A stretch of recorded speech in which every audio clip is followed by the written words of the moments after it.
India में हजारों लोग तो हैं, पर भीड़ के बीच में कितने अकेली जिंदगी जीते हैं। और उन्हीं में से एक थी लक्ष्मी, एक आम सी लड़की जो एक अजनबी टेडी बियर अपने साथ अपने घर ले आई थी। पर उस टेडी में कुछ तो था जो उसके चेहरे से मुस्कुराहट और जिंदगी से सुकून छीनता जा रहा था। आखिर क्या था उस टेडी बियर में? कहानी के एंड में आप ये खुद ही डिसाइड करेंगे कि वो आखिर हॉरर था या फिर कुछ और। डर की इस नई दुनिया में आपका स्वागत है। नमस्कार दोस्तों, आप सुन रहे हैं the horror show by Karnik. India दुनिया के सबसे बड़े और आबादी में पहले नंबर पे आने वाले देशों में है।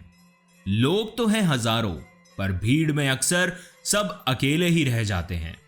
ये कॉरपोरेट की दुनिया कभी जो 10 से 6 की होती थी, अब 9:30 से 10 में बदल गई है। और ऐसी भाग दौड़ में किसी के पास वक्त कहां बचा है। ऐसी ही भीड़ में अकेली थी एक लड़की, लक्ष्मी। अगर मैं कहूं कि वो हिंदी फिल्म की कोई हीरोइन थी जिसके साथ अदब और जज्बात के अल्फाज घूमते हैं और जिसकी आहट से भी हवाएं चलने लगती हैं, तो यह बिल्कुल गलत होगा।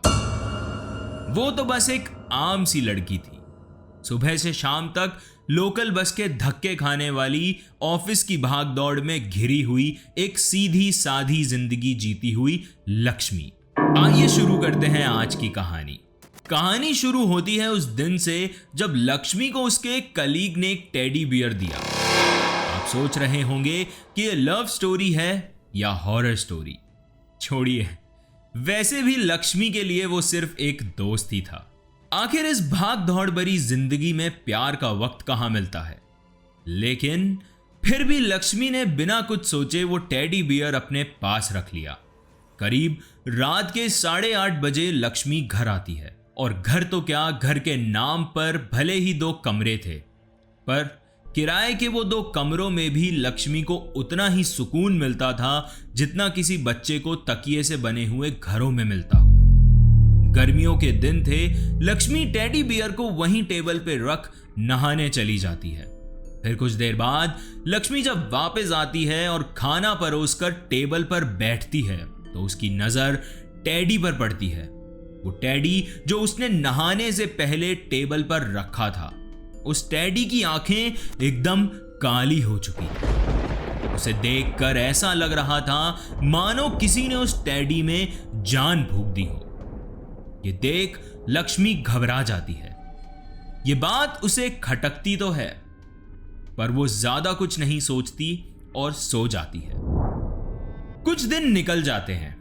लक्ष्मी के दिमाग में वो बात उसे परेशान कर रही थी कि उस रात उस टेडी को क्या हुआ था।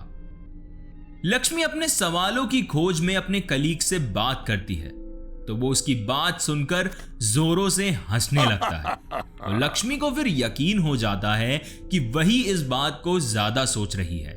तभी उस रात लक्ष्मी सोने के लिए जाती है कि उसे याद आता है कि वो अपने लिए आते वक्त पेस्ट्री लेके आई थी, पर जैसे उसका खाने का मन ही नहीं हो। वो खुद ही खुद से पूछती है, मैं क्यों लेके आई हूं? अब ले ही आई हूं तो चलो खा लेती हूं ये पेस्ट्री। लक्ष्मी वो पेस्ट्री खाने के लिए फ्रिज ओपन करती है और देखती है कि वो पेस्ट्री आधी है, जैसे किसी ने खा के वापस रख दी। आखिर बंद फ्रिज में कौन खा सकता है वो पेस्ट्री? लक्ष्मी को यह बहुत अजीब लगता है, पर लक्ष्मी फिर इस बात को नजरअंदाज करके सो जाती है। आखिर किसके पास टाइम है इन बातों को समझने का कि टेडी की आंखें कैसे काली हो गई या पेस्ट्री आधी कैसे हो गई। मगर अक्सर जिन घटनाओं को हम नजरअंदाज कर देते हैं, वही एक दिन मुसीबत बन जाती हैं। तभी उस रात करीब 3:15 पर लक्ष्मी की आंख खुली और उसका गला सूख रहा था। लक्ष्मी पानी पीने उठती है तो वो देखती है कि फ्रिज में सारी बॉटल्स खाली हैं और मटके में अजीब से कीड़े तैर रहे हैं। लक्ष्मी घबरा जाती है और जैसे ही पीछे होती है उसका पैर जमीन में बिखरे कांच के टुकड़ों पर पड़ता है और उसके पैर से खून निकलने लगता है। लक्ष्मी देखती है कि उसके कांच के ग्लासेस टूटे हुए जमीन पर बिखरे पड़े हैं और वहीं उसके पास वो काली आंखों वाला टेडी वैसे ही जमीन पे बैठा हुआ है। ये सब चीजें क्या अपने आप हो रही थी? लक्ष्मी उस पूरी रात नहीं सोई। ये कोई नहीं जानता था कि आखिर उसे हुआ क्या है। वो एकदम शांत क्यों हो गई? माथे पर शिकन और चेहरे पर घबराहट उसके साफ झलकती थी।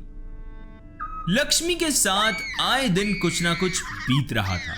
कभी वो सोते सोते एकदम से रोने लगती थी तो कभी कभी ऐसे ही कमरे के आसपास घूमने लगती।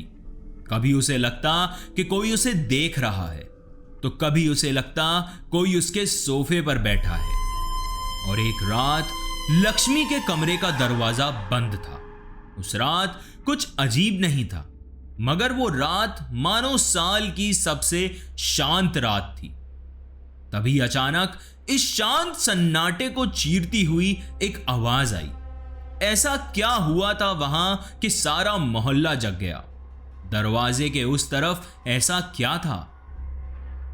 वो आवाज उसके घर की सारी खिड़कियां टूटने की। जब लोग लक्ष्मी के घर का दरवाजा तोड़कर अंदर गए तो उन्होंने वहां जो देखा वो देख उन्हें अपनी आंखों पे यकीन ही नहीं हुआ। वो देखते हैं कि लक्ष्मी तो फांसी के फंदे पर लटकी हुई है। उसका शरीर हवा में झूल रहा था और पलंग के आसपास वैसी ही एक आधी खाई हुई पेस्ट्री और दूसरी तरफ वो काली आंखों वाला टेडी बियर पड़ा हुआ था। वो शरीर देख रेखा आंटी, जो लक्ष्मी की लैंडलॉर्ड थी, दंग रह जाती हैं, क्योंकि अभी कुछ ही दिन पहले लक्ष्मी और रेखा आंटी मिले थे। लक्ष्मी से बात हुई थी, ऊपर से रेखा आंटी के दिमाग में वो सब कुछ घूमने लग जाता है। वो टेडी, वो खिड़की, वो पानी में तैरते हुए कीड़े, वो सारी बातें जो लक्ष्मी ने उन्हें बताई थी। रेखा आंटी को लग रहा था कि मानो उस घर पे किसी का श्राप लग गया हो। उन्होंने वो घर फिर दोबारा कभी किसी को रेंट पे नहीं दिया और वो जैसे तैसे इस बात को भुलाने की कोशिश करती रही। फिर कुछ समय बाद जैसे हर कोई उस कमरे का रास्ता भूल गया हो, उस कमरे की तरफ कोई नहीं जाता था, पर अनहोनी अपना रास्ता बना ही लेती है और जो उसके पास नहीं जाता वो खुद उसके पास आ जाती है। इस बात को करीब 2 साल बीत गए थे। एक रोज आंटी की बेटी रूहानी को पता नहीं क्या सूझा और उसने वो कमरा खोल दिया और उस कमरे से वो वही टेडी अपने साथ ले आई। मगर सोचने की बात ये थी कि उस बंद कमरे में वो टेडी वापस कहां से आया। अब उसकी आंखों के साथ साथ वो खुद पूरा काला हो चुका था। यह बात उसकी समझ से परे थी, मगर रेखा आंटी को जब यह बात पता चली तो वो सब कुछ समझ चुकी थी। आंटी को याद थी वो टेडी वाली बात जो लक्ष्मी ने उन्हें बताई थी, क्योंकि अभी 2 ही साल तो गुजरे थे उस लक्ष्मी वाले हादसे को। आंटी को सब एक साथ याद आने लगा, वो सारी बातें जो लक्ष्मी ने उन्हें बताई थी और लक्ष्मी की वो सारी अच्छी और डरावनी यादें, टेडी की आंखों का काला हो जाना, वो डर जो कभी लक्ष्मी ने रो के उन्हें बताया था। आंटी को वो सब कुछ याद आ गया था। फिर उस शाम रेखा आंटी गुमसुम एक अलग सी सोच में खोई हुई बैठी थी। एक अलग सा मातम छाया हुआ था वहां पर और बगल में पड़ा वो टेडी जो धीरे धीरे और काला होता जा रहा था। उसका रंग ऐसे निकल गया जैसे उस घर से खुशियां। सब अजीब सा रहने लगा था उनके घर में। रोज किसी बात पर झगड़ा और फिर रोना। रेखा आंटी और उनकी बेटी दोनों पर यह नेगेटिव एनर्जी हावी हो चुकी थी। और फिर वैसी ही रात जैसी उस दिन थी, एक लंबी शांत रात जो किसी अनहोनी का अंदेशा दे रही हो। फिर उस रात वही हादसा हुआ जो लक्ष्मी के साथ हुआ था। अचानक उनके घर के शीशे टूट गए जैसे कोई जिन का साया उनके घर में आ गया। आंटी भागकर अपनी बेटी के कमरे में गई और जो उन्होंने देखा उन्हें अपनी आंखों पर यकीन नहीं हो रहा था और मुंह से सिर्फ एक शब्द निकला जिसकी आवाज ने पूरी बिल्डिंग को हिला दिया था। वो जोर से चिल्लाई। उनकी बेटी पंखे से लटकी हुई थी मगर रूहानी जिंदा थी। वो बेहोशी में लटकी हुई थी। लोगों ने उसे नीचे उतारा और वो बच गई। रूहानी को होश में लाने के बाद जब उससे पूछा कि ये तूने क्या किया तो उसे कुछ याद ही नहीं था कि उसने ऐसा क्यों करा। फिर कुछ दिनों बाद आंटी ने वो घर छोड़ दिया और राजस्थान के एक डिस्ट्रिक्ट में वो घर आज भी उसी डरावनी यादें और ऐसी ही नेगेटिव एनर्जीज के साथ बंद है। रेखा आंटी को वो घर छोड़े हुए करीब 15 साल बीत गए, लेकिन उन 15 सालों में उस जिन ने उनका पीछा नहीं छोड़ा और आज भी उनके घर में कुछ ना कुछ अजीब होता है। हादसे वैसे ही होते हैं, कभी उनकी जगह बदल जाती है तो कभी हादसा किसके साथ हो रहा है वो इंसान। आखिर ऐसा क्या था उस टेडी में? वहां के लोग कहते हैं कि वो टेडी नहीं एक जिन था। क्या हुआ था लक्ष्मी के साथ उस रात फांसी से पहले और क्या हुआ था हंसती खेलती आंटी की बेटी रूहानी के साथ? ये कहानी सिर्फ एक वार्निंग नहीं पर एक याद दिलाने वाली दास्तां है कि जिंदगी में जो चीजें समझ ना आए उनसे दूर रहना ही बेहतर है। तो क्या आप भी कभी ऐसी नेगेटिव एनर्जीज को महसूस कर चुके हैं?